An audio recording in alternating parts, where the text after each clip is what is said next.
3, 2, 1. We are live. Okay, go ahead, Sam.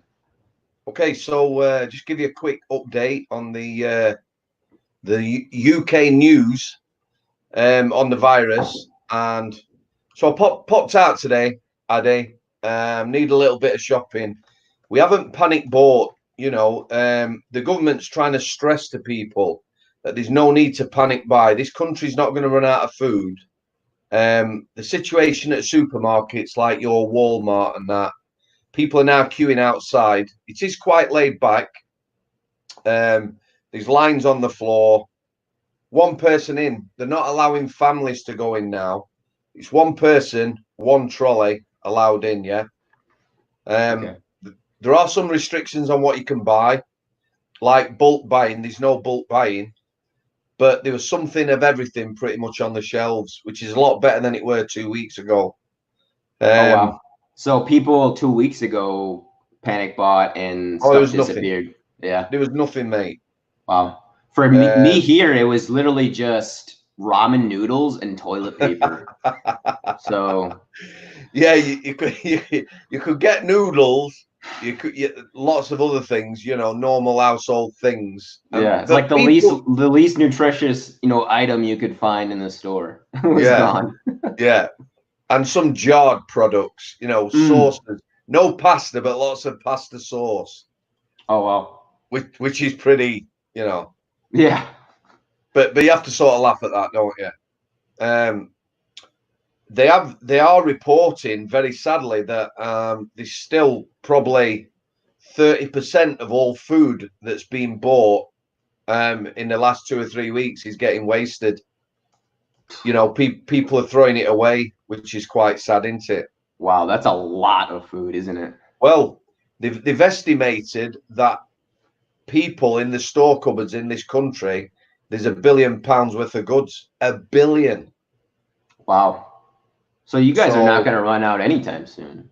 No, we bought quite sensibly. We're lucky where we live. There's a local farmers market, which is it's basically a shop on a farm where you can buy fresh meat and veg. So I just go there like every couple of 3 days. There's not a lot of people there. We're keeping away from the supermarkets best we can, really. Definitely, that's a good idea. And Yorkshire is, what's the population there? You guys are pretty big, huh? 5 million. It is one of the biggest counties. I'm not quite sure. Do you know how England's structured? It's basically broke up into like your states, but just England itself. So we've got Yorkshire, Lancashire. There's various counties like so. Definitely. Okay.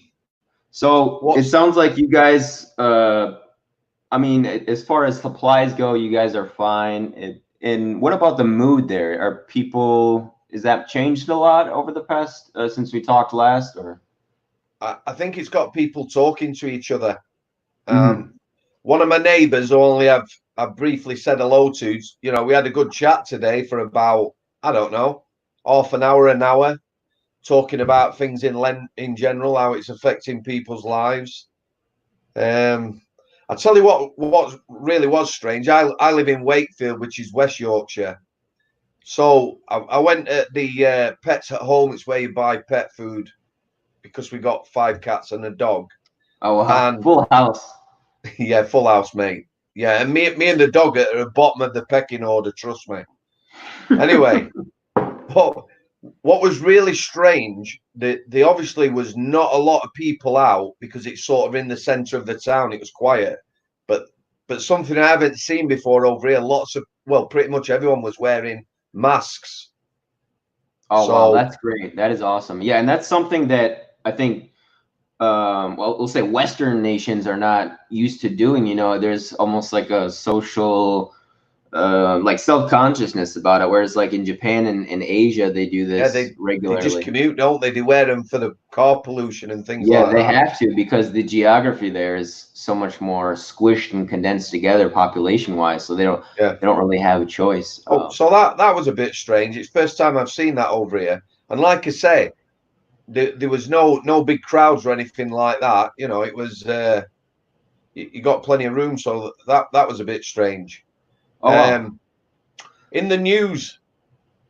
So our government have sort of issued some more instructions that this country, by the way, now, I think everyone's resigned themselves to the fact that we're on a 3-month lockdown now, not just 3 weeks.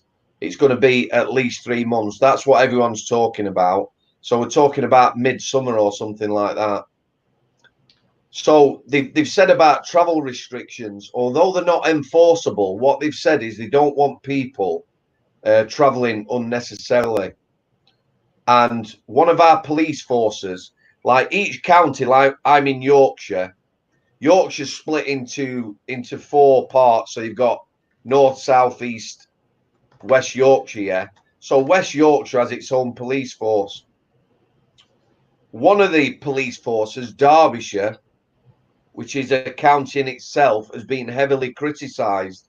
They've actually been, I believe, setting up roadblocks and stopping people and questioning where they're going.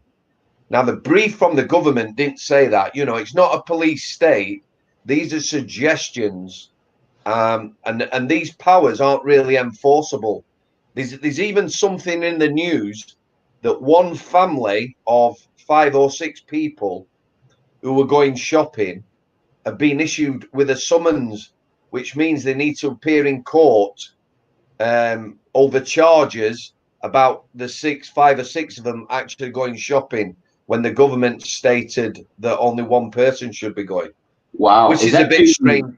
Yeah, is that to send a message, or are they actually going to process through that? Well, it seems counterproductive. I don't see that going anywhere. I don't see it as a criminal offence. You know, it's very difficult to say. It's a very strange time, and a lot of people are talking about it now on TV. There was also a guy on the radio today. I believe his title was, he used to be Lord Chief Justice. I believe that's it. So he would have been, you know, the police, prison, court system. He would have been at the head of that in his time. So he was a very powerful man and very knowledgeable. And he was questioning this lockdown. You know, he's not in deniability. He's not denying a crisis. But what he's saying is that, yeah, the media's reporting this. And he believes the media itself has almost forced the lockdown, you know, with fear-mongering and negativity, and to the point where the government have thought, well, we need to do something and do something now. What do you think about that? Well, you know, he made me think. I mean, there's definitely people who lose their lives, which is very sad. And, you know, he wasn't about that. He wasn't, how he spoke wasn't heartless or thoughtless. You know, he weren't just dismissing people, but he was saying that, you know, we have flu every year that kills so many people. We don't know how many people it kills. And he was also questioning not the deaths, but what percentage of those deaths was actually the virus.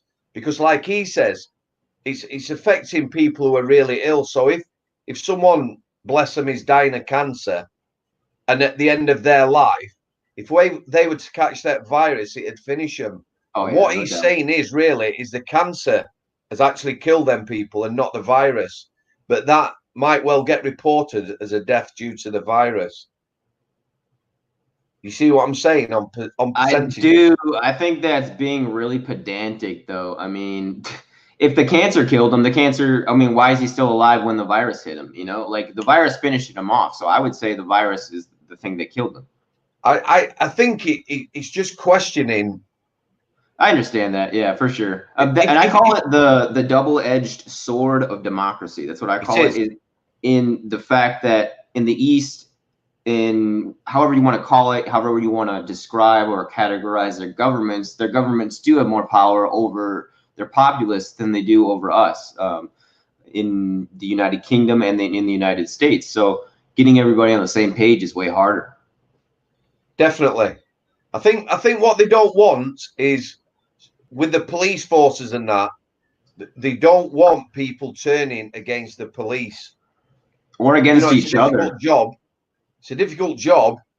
But maybe it's, you need to look at it. If somebody is traveling from their home to a location to walk their dog, and they're not near anyone else, they're not going to affect anyone else. And what you've also got to think of, Ade, and I'm sure this will apply in the States. A lot of people suffer with mental illness. There's depression, anxiety.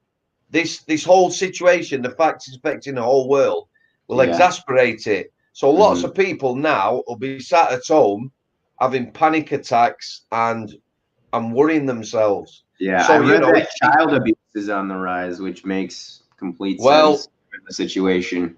Yeah, they've talked about that domestic violence. People no longer at work, just being at home. The domestic violence is going to get worse. Some kids, like you said, their safe sanctuary is going to school. Yeah. When they're at school, they're safe, they're protected. They might have an horrendous home life, and they might also get fed at school. So that's something else. So these are consequences that people, if you have a normal life like myself, we've got us animals and that, and I've got my daughter and my missus is still going to work. You might get a bit of tension or whatever or something like that. But I can't imagine what it'd be like in other households.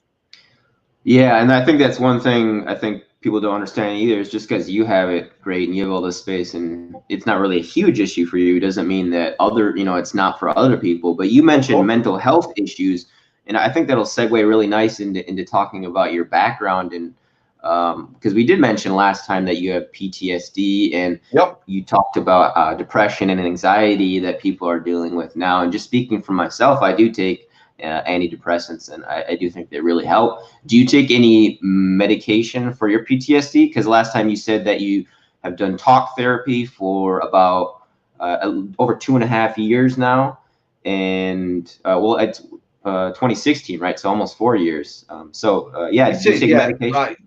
Yeah, initially, obviously, like I said, I put myself through 3 or 4 months psychology, which did help. On the meds front,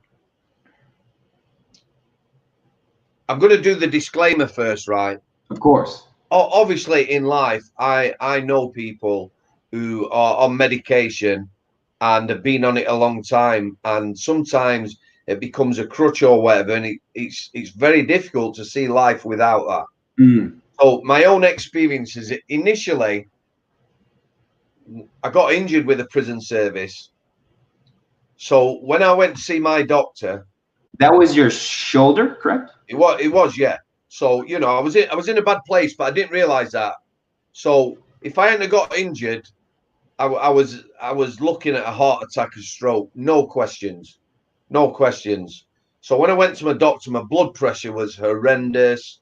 My mental health deteriorated very fast, surprisingly enough, once I was away from work. And also my physical health weren't good. So my doctor was very concerned about that. I started taking some blood pressure medication, a really high dose, to bring that down. And she wanted to try me on some antidepressants. Now, like a lot of men, I'm quite pig-headed, me. So I sort of accepted the blood pressure medication, which, I did need it. I was in quite a high-risk group as well. And initially, I declined it. Anyway, she tried me with probably maybe after a month. She put me on an SSRI, which a lot of people are on. I can't remember the name of it. Anyway, I was on a month. And okay. Yep. For me, it made me more anxious. I went from, sort of a 3 or a 4 on the anxious scale to like a 10. So I discussed it with my doctor and I ditched that because I have to say my doctor was very supportive all the way through my sickness. Really, really supportive, which made a massive difference. So that's great. Anyway, I got to a point where I weren't sleeping at all. I think it was somewhere around January 2016. So I've been off work since the previous September. And when I say I weren't sleeping, Addy, you know, I might doze off on the settee for 20 minutes in the day, and then something would wake me up, and that was it. I was angry. My mind was racing. And well, I honestly thought I was going to drop down dead myself. So I went back to my doctor and I said, look, I need something to help me sleep, or can you give me something? So what she suggested was, it's another SSRI. It's called metazapine. Usually people who are anxious and that, they increase the dose.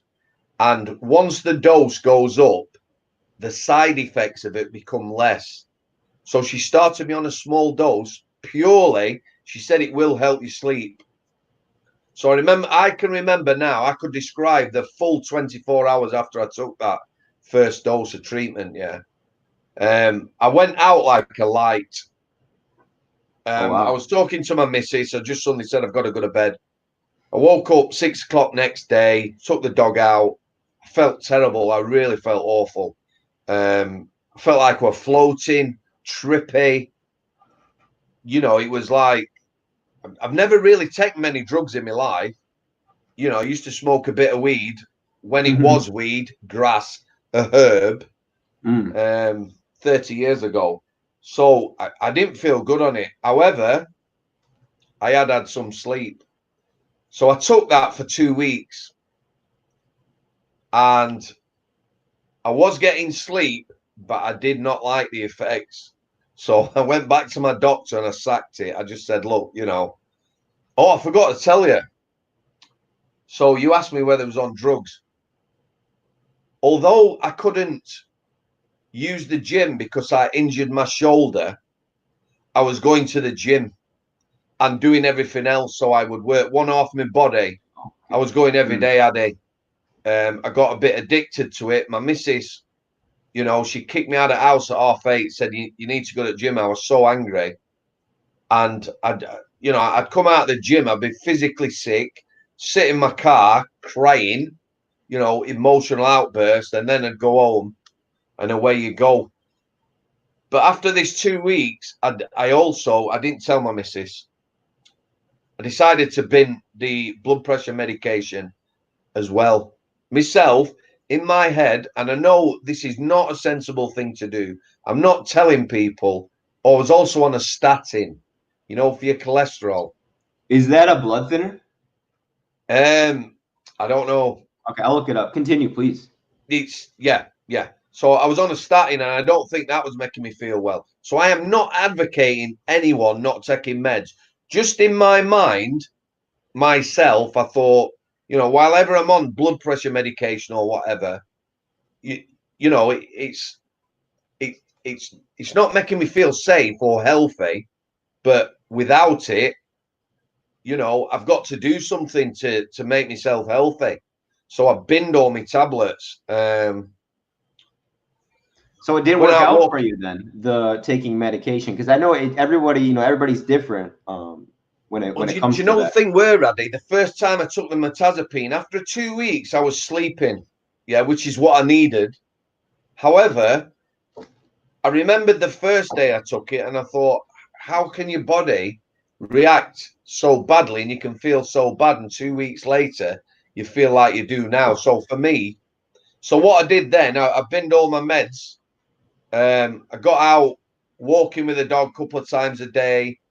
I had a neighbour. This is another thing, Addy, that I never mentioned. When I said I had continued therapy, my neighbour, he was an ex-squaddy. You know that word now, don't you? He's an ex-soldier. Yes, sir. So he'd had some bad life experiences. He lived 2 doors from me. So every day for the next 3 or 4 years, I'd knock on. We'd take the dogs out 4 times a day for half an hour. During that time, we talk about prison. We talk about his life as a squaddy, politics, and putting the world right. And after a couple of years, you know, I said to him, you know, having seen some of the bad things he'd been through as a soldier, did you never think about going therapy? And he says, this is my therapy. he says, we've been having therapy for the last 2 years. You know, I've talked to you about things I've never talked about and how they affected me. So that's helping me. That's awesome. So for people, if I had money, I'd tell you what I'd do, mate. Where I live now, I'd buy a little 2-bedroomed house. I'd get volunteers, you know, so people could drop in during the day, people who have anxiety or just want to talk or get away from things. And I'd just chat to people all day. You know, you don't need to go and see a professional. You don't need to see a counselor. You just have to feel comfortable with someone, and away you go, and it starts flowing. So yeah, and I think it really helps too when people are talking to someone who is maybe not a perfect third party and completely neutral, but maybe someone who's not in your everyday life, or you don't see 6 days a week like your wife or your siblings. Well, exactly. You're not involved, are you? You know, I've always been a people person anyway. I get on well with people. I can empathize. Before we finish, just remind me about the good news, because we ought to have a little bit of, you know, something cheerful every day. Anyway, you know, and that's what I do. And if I got millions, I'd have a little house in Sheffield, and I'd have one somewhere else. You know, just so people could come. No pressure, no professionals. Just have a brew and sit down and talk, and maybe just get away from the life for an hour, because that's what people sometimes need. Definitely. Well, I hope you do fully realize that and actualize that one day. But did you want to switch over into talking more about your prison experience? Maybe you could go into. Yeah, go ahead. You tell me what you'd like to know. Anything. Well, I would like to ask you about Danny G. If you could give a little story on or explanation on who Danny G is. Right. For the people watching, I'll give you a brief outline. In the prison system, there is probably less than 1% of the prison population. So 1 in 100, by whatever skills they've got, and I'll explain skills, they can be problematic. So, for instance, Danny G, very, very powerful lad. If you look at the American prisons, they took all the weights off the yards, didn't they? Yeah, they're weapons. Correct. Plus the fact, if you're going to have to fight someone, you don't want to have to fight someone who's been pumping iron on exercise yard for the last 10 years, do you? It makes no sense. So in the British prison system, a lot of prisons, can you hold fire 1 second? Don't go away. We are on a quick break. Take your time, Sam. I will give everybody an update on how things are going in Oregon right now. I'm getting text on my phone from the Oregonian.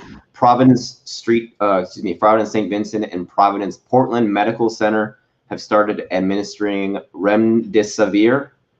It's a drug developed to fight the Ebola virus as part of a clinical trial that doctors hope can help treat the coronavirus. That's going on here in Oregon. We are live here with Sam Samworth, ex-prison guard / officer from Her Majesty's Prison Strangeways, also called HMP Manchester. Sam, do you want to pick up where you left off, please? Yeah. Sorry, mate. That one of the cats knocking on the door. Oh, that'll happen. That happened to me before the other day. Okay, so we're talking about problematic prisoners. So we have gyms in our prisons, and there's some monsters, and he was a monster, very powerful, you know, probably a genuine bench pressing 180 kilos, squatting a couple 100 kilos. So he's a very powerful lad, but aligned to that, been in the prison system a long time. And there is problematic prisoners that the prison system creates. Yeah. And you said he's about 18 stone? I would say unfit, probably 18, 19 stone. As a fit lad, maybe 17, but extremely powerful. Yeah. And for US viewers, that's about 240 pounds. But he had, it's the mentality of these people. Like I say, people who've been in the prison system and maybe been abused, you know, had a lot of beatings as a young lad or whatever. So they kick back at the system. Now, there was a lot of big lads in Strangeways who, when it comes to confrontation and restraining them, you know, it maybe take you a little bit longer because of the size. But the thing that Danny G had was the mentality as well. So not only was a big, powerful lad, he had that mindset, which is a dangerous thing. Other prisoners that, you know, might come into that very small percentage, prolific self-harmers, you know, that they can cause massive problems for you within the prison system. So he's one of these prisoners, Danny G. Now, we've had him in our prison quite a long time. And through the book, I was talking to a prison officer who had worked with Danny G when he was a young lad. And he said, you know, he was at their prison for a couple of years. He said he could be problematic. He said, but a lot of it was how you managed him. But you could also see that one day he was going to be a big problem for the prison service. Now, in America, if you had somebody like him, somebody powerful with a mindset that could hurt people, in your jails, you can like use what we call the liquid cosh. So liquid cosh. Yeah, let me explain. So I've seen the American prisons. You know, if you got somebody like Danny G in a cell kicking off, first of all, you got mace. You can use mace or parva spray, can't you? In prison, it's classed as a firearm over here, and we don't have it in prisons. It's not available. You can't use it. You can't use pepper spray. So what they would do in one of your prisons, they would get all the lads that look like some sort of offensive American football team type squad. Yeah. They'd go in with shields, splatter him, and then they'd give him a big whack of something, an injection, and that'd be him out of the game for a couple of days, yeah? Tranquilize him. Yeah. You used to be able to tranquilize people in British prisons, not so much now, and it has to be done with the permission of a doctor. So when you've got someone like Danny G, very powerful, kicking off, it's a case of sort of matching his physicality with a number of staff. And would he oil himself up to prepare for fights? He will have done in the past. Yeah. I'm sure they do it in America. That's what they do. Like, again, it's that mindset. Most people, you know, you'd go in a cell, restrain them, game over, maybe a minute, yeah? And then they become passive. The professionals, if you want to call it, had used body creams, shampoo, you know, shampoo on the floor. So when you go in the cell, you're going to be slipping and sliding. Yeah, cover the cells in shampoo so you can't grab hold of them, you can't restrain them. So there you go. Wow. Anyway. And Bronson did that too, right? Right, Bronson, yeah. But do you want to tell the story of, because you were in on it, right? When you and like, what was it, 10 other dudes were tasked 11 with Danny G when we went into strip searching. Strip searching. Okay, what happened there? He was in a special cell. A special cell in our segregation unit, you know, like the blocks or the shoe over there. They have what they call a strip cell. There's nothing in it. There's no toilet. They put a bedpan in there, you know, if you need a number 2, or a bottle if you want to have a pee, and maybe some water, but there's nothing else in there. There's no ligature points. There's nothing they can harm themselves with other than smashing themselves off the walls. So a ligature very basic is something you can use to strangle yourself, for people that don't know what a ligature is. Yeah. Well, they usually have in there anti-ligature blankets, which is a really thick blanket. They're almost indestructible. You certainly won't be able to tie it around your neck. Oh, wow. So he's in this cell. So I get a phone call. I was part of the tornado team at Strangeways. So each individual prison has to have so many officers or guards or cops trained to deal with riots. You know, usually volunteer. Everyone likes that. A bit of extra training. You get all your kit on, your helmet, your shields or whatever, and away you go. Every prison officers do that training because it gives you confidence. So I got called in as part of a team of 12 officers. These are all male officers. Now, these are volunteers, Addy. That's very important. If I knew I was going in to restrain Danny G and I could pick 11 other staff in the jail, you know, those 11 staff and myself would have managed him. You know, might have been a little bit of a struggle, but we'd have managed it. So you got to remember that these people have volunteered. We were called in on a Saturday night. So, you know, if you're on a day off, Saturday night's party night, isn't it? Down to the bar, a few beers, something like that. So we all went into the jail. Now, I'm a realist. I know this lad. I know his mindset. And when I got there, I had butterflies in my stomach. Because, you know, it's what he'd done. He was in this special cell and he'd got a lighter and he was threatening to set the cell on fire. Yeah. Okay. So they called us guys in, 12 of us. We got kitted up. That's full gear, helmets with visors, arm pads, elbow pads, shin pads, gloves, big boots, the whole 9 yards. And it was a very, shall I say, jovial gathering. I'm putting my gear on and looking at people who are laughing and joking. Yeah. I'm also, and again, Ade, you've got to understand me here. I'm also looking at people because they have volunteered who were not up to the job. Before we went in, I knew that they weren't up to the job.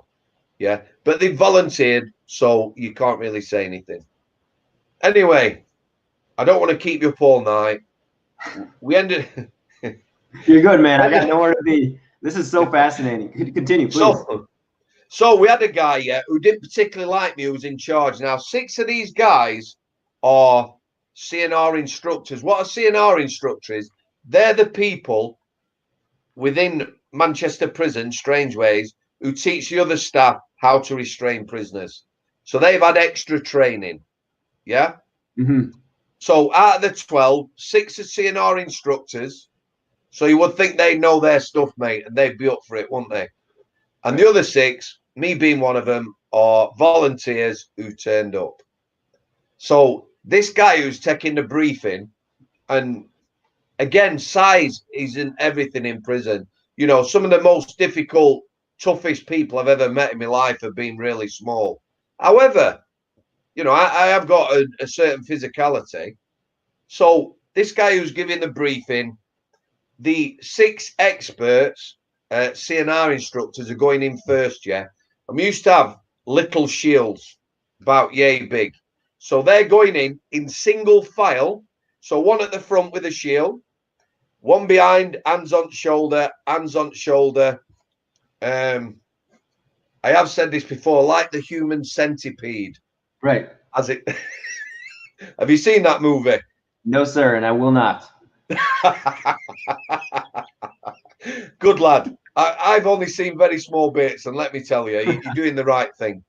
So these guys are going in single file, 6 of them with 2 shields. The other 6 lads, me being one of them, hands on their shoulders. So we're in one long line, yeah? The guy who's give the briefing looks at me because there was a lot of debris in this cell and says, "You're taking the brushing." So he was trying to insult me. What he said was, the other 11 were going to deal with Danny G, and I could sweep the cell up, yeah? Okay, I got you. We didn't get on, but, you know, I thought, okay. He wanted you to be the equipment manager. Yeah, something like that. Anyway, we went in, best laid plans. The first thing that no one had planned on, and I've got to tell you about Danny G, this special cell, it has observation panels on the ceiling. So there's some stairs at the side of the cell, on the outside of the cell. So you can go up and look in through the ceiling and see what people are doing. Yeah, it makes sense, doesn't it? Yeah. safety precaution, right? So you can see what's going on before you go in. But he has blocked these. He's climbed up this bare cell. Yeah. Climbed up with his shirt or clothing, or what did he block him with? Wet paper. Oh, okay. Maybe toilet paper. Mm. So we can't see him. We're going in blind. But we've got this plan. We're in this human centipede.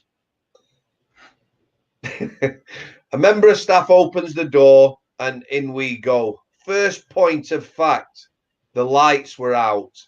He turned the lights out, Danny G, because he was asleep. So no one planned on that. So everyone goes piling in the dark, you know, all fumbling, not knowing what they're doing. Into the bear cave. There you go.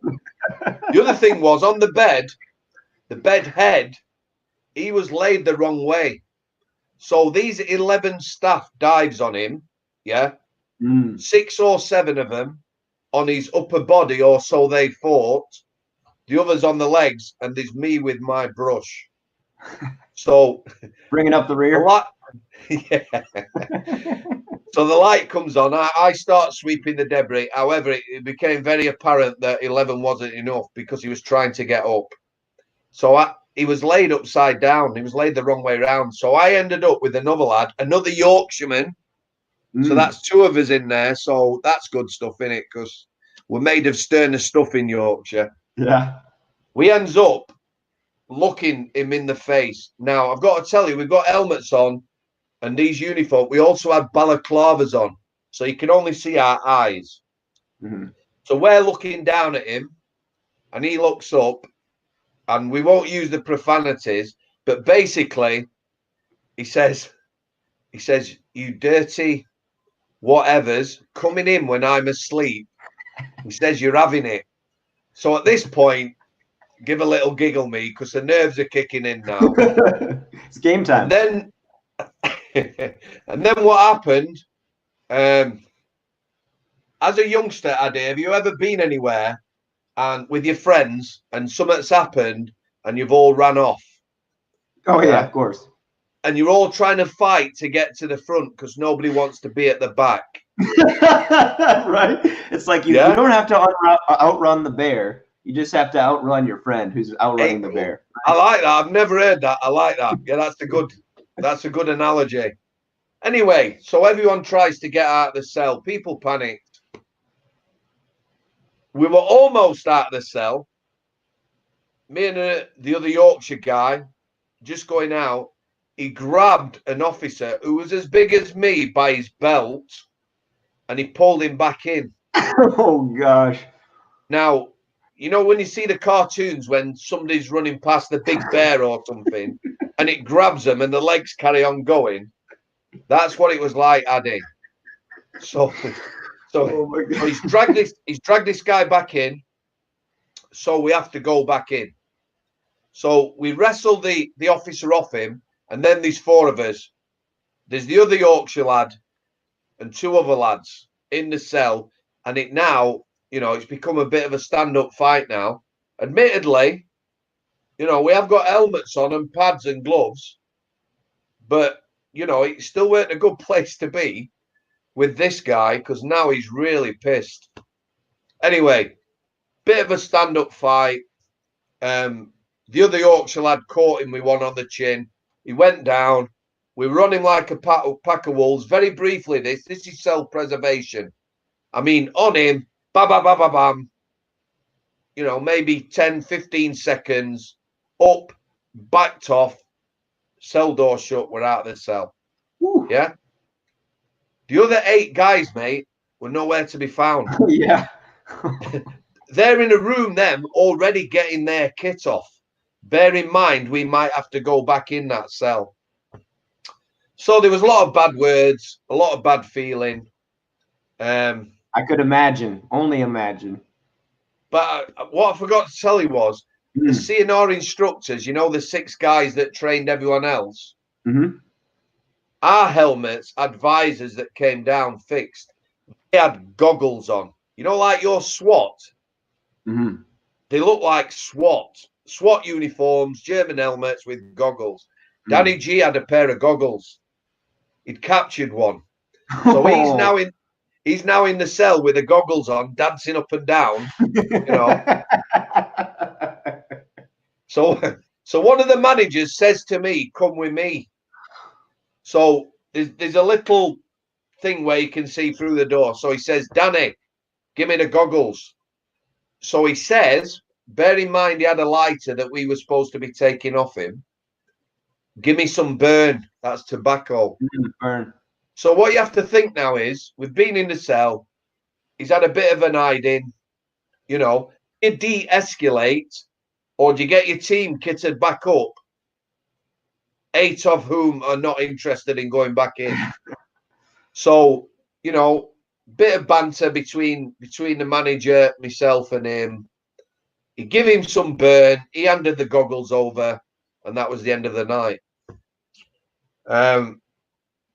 But that incident sums the prison service up. There's lots of people doing the job who are good prison officers, but contrary to popular belief, they're not all big lads and they're not all fighters. And there's also a lot of female staff who are really good officers as well. You know, you've got a mix. If you were to look at your family, you know, uncles, aunties, friends, neighbours, any one of them could be a prison officer. So there you go. Yeah, I never knew that, and it's interesting you say that, because I think most people don't think of prison officers that way. I think most people think of prison guards and people who work in the prison, regardless of what they do, as someone who looks like you, Sam. You know, a big bald guy. Unfortunately, it's very cliched, isn't it? Yeah. Everyone thinks they do look like me, 6 foot 18 stone with a bald head. Yeah, but that's not don't. the case. Yeah. That's not the case. So if you guys did have that all-star team of you and, you know, basically, you know, 10, 11 other guys who are about your size or fighters, you know, as you said, the psychological is more important. Oh, technique. Okay. Yeah. And I've been, like, last year, I was doing a lot of reading about, like, jiu-jitsu, and I did, like, 6 weeks of training with Marines when I was in Japan. And that is very much, it uses like leverage and angles and geometry. So smaller people can outmaneuver and defeat larger opponents. This is the thing. When you taught CNR, control and restraint, it's basically locks, wrist locks, arm locks, standing or laying. It's like bits from martial arts, bits from jiu-jitsu. But the thing is, a normal prisoner, most normal prisoners, 3 staff would go in to restrain a prisoner. One would protect the head, you know. So if I went in, I might end up with a head. You're protecting the head, you know, so they're not banging it on anything. And the other 2 lads or lasses would take an arm each and put them in locks. So it's very coordinated. You know, if I was on an arm, I'd be concentrating on what I was doing. Right. Usually you take them to the floor because it's easier. And most of the time, beyond the floor, maybe 30 seconds, bit of a wrestle, into arm locks, head protected. That's it, game over. Most prisoners at that point would stop struggling. And it's safer. You know, 30 years ago, with like your Bronson, who was a street fighter, you might send your 6 biggest cops guards in there.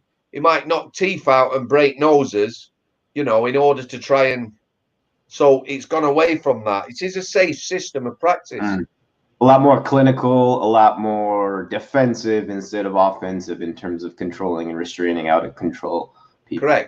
Correct. Yeah, and just related to that too, I watch this guy on YouTube sometimes, the Lion Whisperer. And so he's like an expert on lions, and he talks about the psychology of the lions because he spends so much time with them.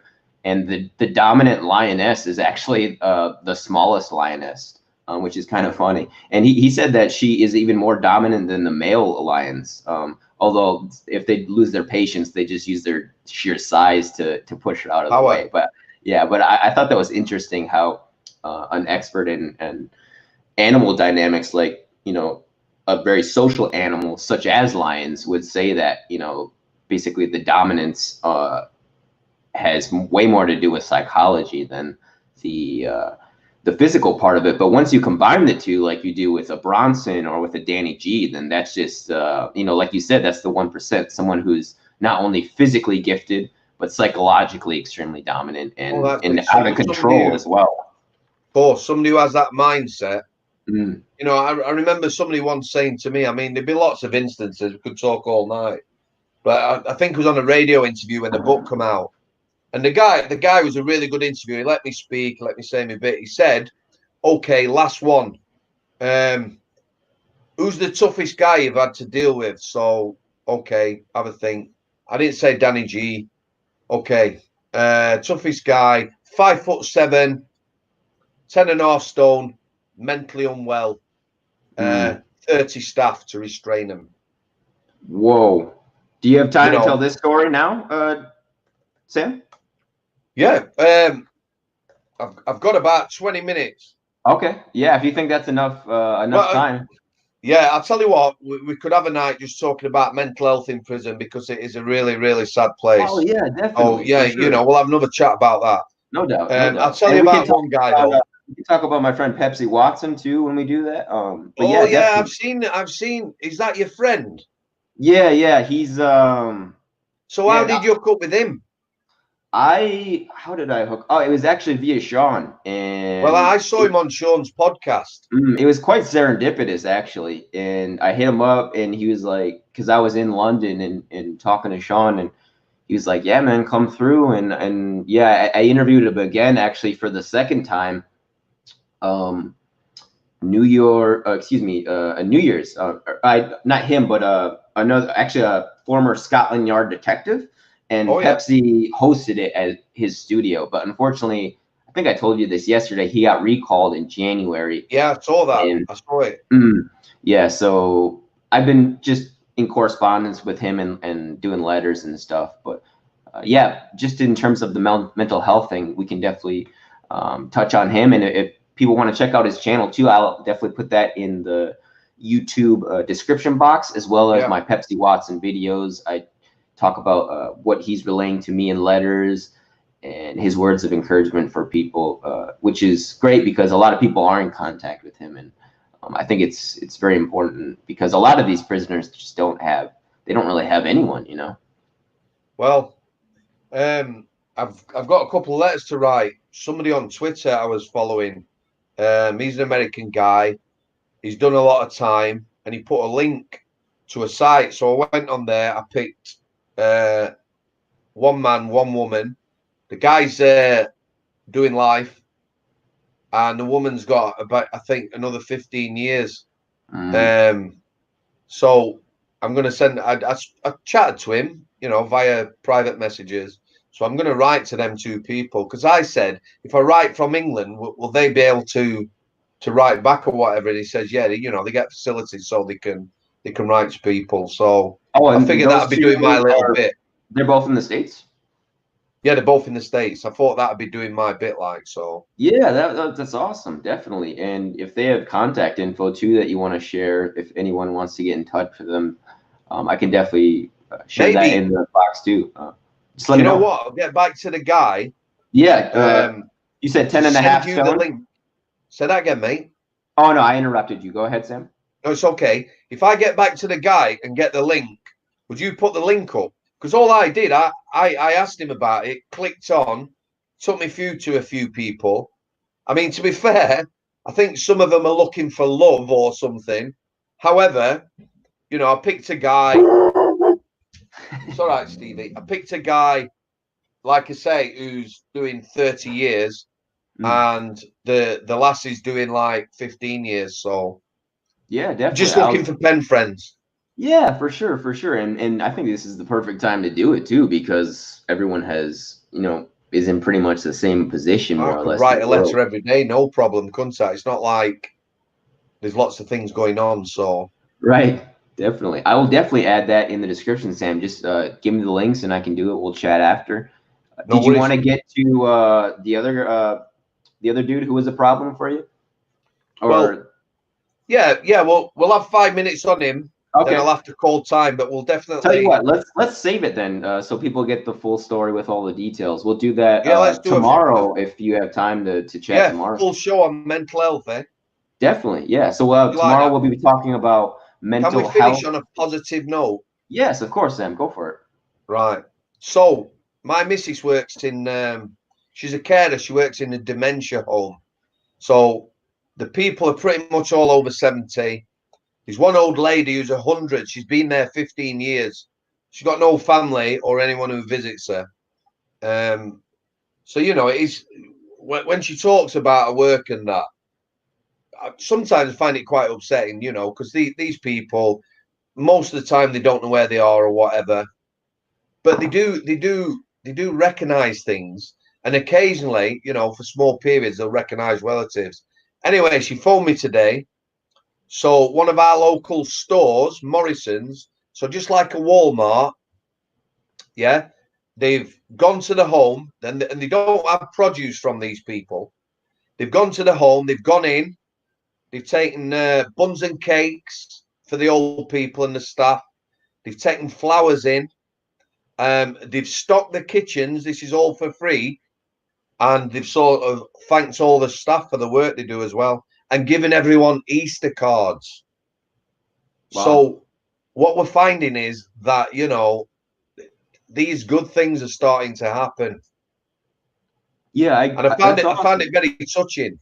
That's awesome, Sam. Yeah, it seems that you are hearing more and more stories of people coming together in a crisis like this, which I think is good. And I think it was confusing too, because I think people didn't actually know how big of a crisis it actually was. But I do think everybody's waking up to it, and then I hope we can continue this trend of, I guess, coming together and helping each other out and helping out the weak among us. Be nice. Too much negativity, mate.